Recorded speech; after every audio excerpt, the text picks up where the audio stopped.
I'm Gregg from Weird Beard Brew Co. I started this company in February with my partner Brian. I first started homebrewing when I came back from a holiday to America. Tasted really good beer in, I think it was actually Toronto, in a really beer bar in Toronto where I got a flight of Dogfish Head beer, and just was absolutely astounded by the different tastes and varieties of beer you could get there. I was always a sort of wine kind of buff before that. Then came back to London and found you couldn't get that beer. It was about sort of 2006, 2007. Couldn't get this kind of beer in London. I thought, well, how the hell am I going to do this? Can't import it from America. Shit, I better look into maybe try and brew it myself.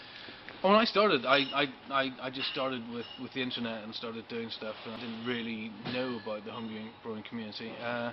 Finally, just through general Twitter correspondence with some people, got dragged along to London Amateur Brewers, and yeah, it was learned an awful lot in my time there.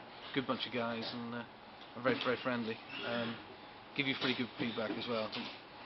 They're not afraid to tell you if there's a mistake in your beer. When I started going to London Amateur Brewers, it was in a tiny little room in the Wenlock Arms, and we'd be lucky to get 15, 20 people there.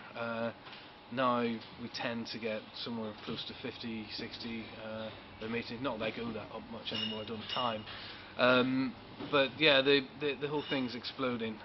The stuff at the Craft Beer Festival seemed to, the Craft Beer Company seemed to be quite popular as well. There's a lot of new faces there I hadn't seen from LAB, so there's obviously plenty of homebrewers kicking around. There are thousands of homebrewers in the US, and massive homebrewing culture and community. I would say they're probably 5 years ahead of where the UK is, but then again their beer scene is probably 20 years ahead of where the UK is.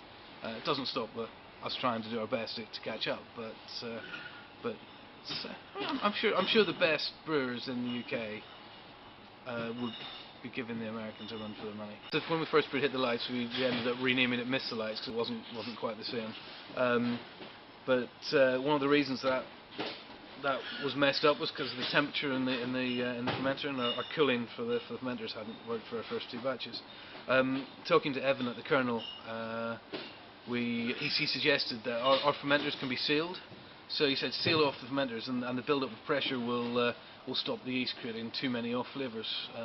So we did that and sealed it off, and saw the pressure go up over a couple of days, and thought, yeah, this is good.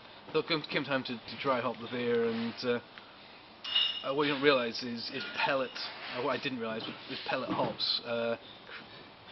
Basically, putting that into carbonated beer is a bit like putting a Mento into a bottle of Coke.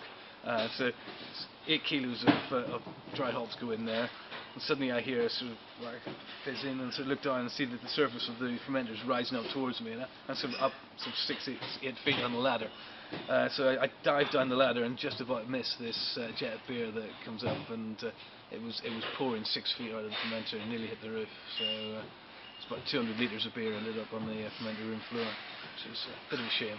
Well, we'll never stop. We're still homebrewers at heart, really. We'll never stop experimenting. We'll never stop brewing like random beers and one-offs. We like our core beers, but we like brewing different stuff as well. I drink a considerable amount of my own beer obviously from a quality control point of view, nothing to do with just liking the beer. No, yeah, we take beers home. We don't give them away to ourselves. The occasional bottle, yeah, but if we're buying cases and stuff, we take it off the amount of money we put into the company. So plus, you can't really drink too much on the job. If you start trying to either drive home or work the machinery when you're absolutely pissed, it doesn't quite work. So we're reasonably calm about it. Every now and again, we'll stay in the brewery and drink a few beers of an evening, or go to the pub and drink a few beers. But generally, it's just a beer night at home, whatever. Just making sure everything's tasting good. So sounds like a good job. yeah, not too bad.